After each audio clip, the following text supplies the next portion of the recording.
House Bill 1462 is something that means a lot to those of us here at Texas A&M University because we are state employees, and it allows us to work with court-appointed advocates for children, and of course in our area that's Voices for Children, and we have people here to talk about that and what it means to volunteer and how you can get involved. So I want to welcome back Liana Lowey. She is the executive director of Voices for Children, and of course Nancy Sawtelle, who is here as a board member for the organization. So thanks both of you for being here. It's good to be here. Thanks for having us. I want to find out first how this came about.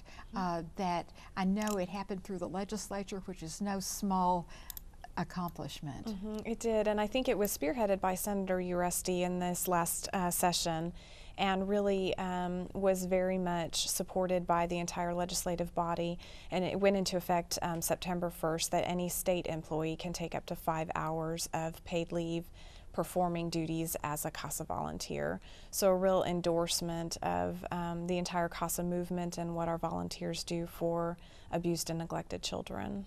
Truly remarkable. And Nancy, in the sense of the university, how many employees right now currently volunteer with the local CASA? Do you know that? I don't know the number. Do you know, Liana? I would say about probably a third to a quarter of our volunteers are employees of Texas A&M University, and then I would say we have additional board members that are also involved with the university. That is exceptional. As a board member, Nancy, what is it about that organization that made you want to get involved with it? Well, children who have been abused or neglected are our most vulnerable citizens.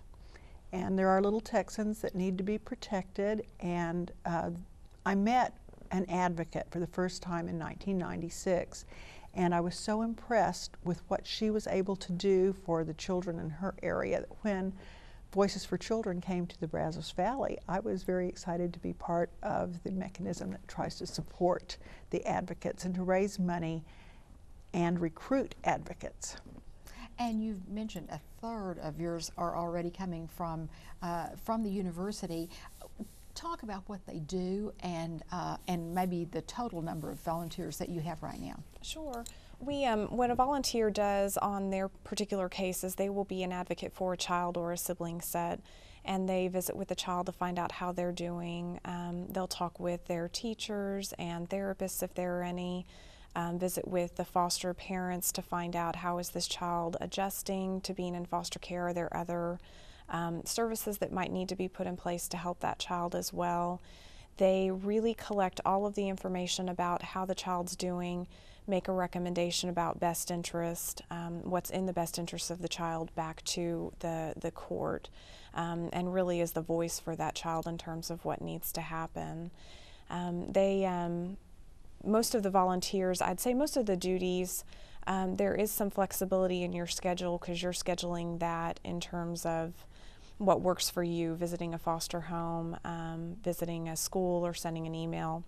But then there are particular things that happen during the workday, like court hearings, meetings at Child Protective Services, things like that, that you would need some flexibility in your job to be able to do. And this new legislative push really kind of supports that and supports employees and being able to perform those duties. So this 5 hours a month, it might be that they'd be there for training, or would they find themselves visiting in the homes that you're talking about? Court. Or in court. They would actually maybe be in court. If the child's called into court, does the advocate go with them? Yes.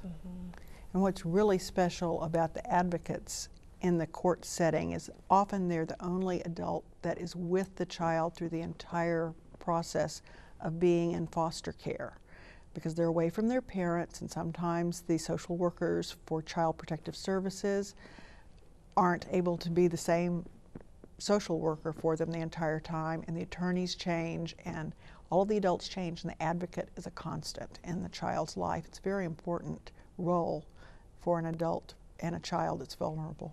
Well, now, if people are watching us today and they are state employees and they're interested in doing this, how do they go about getting the 5 hours a month into the system that would come back to them? How do they schedule that? Oh, I can tell you about that one.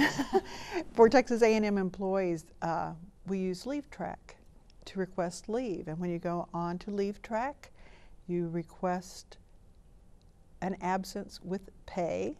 And then there is a menu of things like jury duty or Yes. volunteer fire Yes. service that's in that menu, and one of them is cost of volunteer. So it's already on Leave Track. It's pretty That's new right. legislation, but That's it's right. already there. It's on Leave Wow. Track.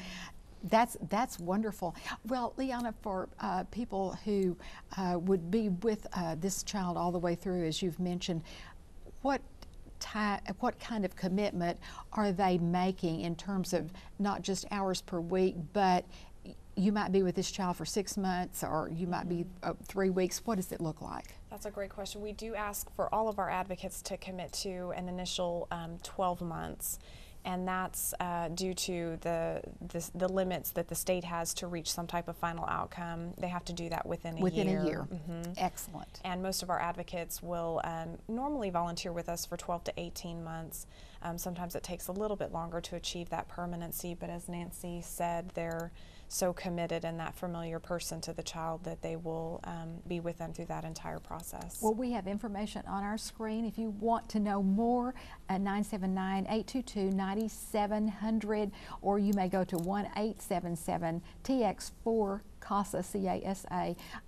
There is also a state office, and that email is there as well. So I hope people will want to be involved. Thanks for the good work you're doing for kids and for us.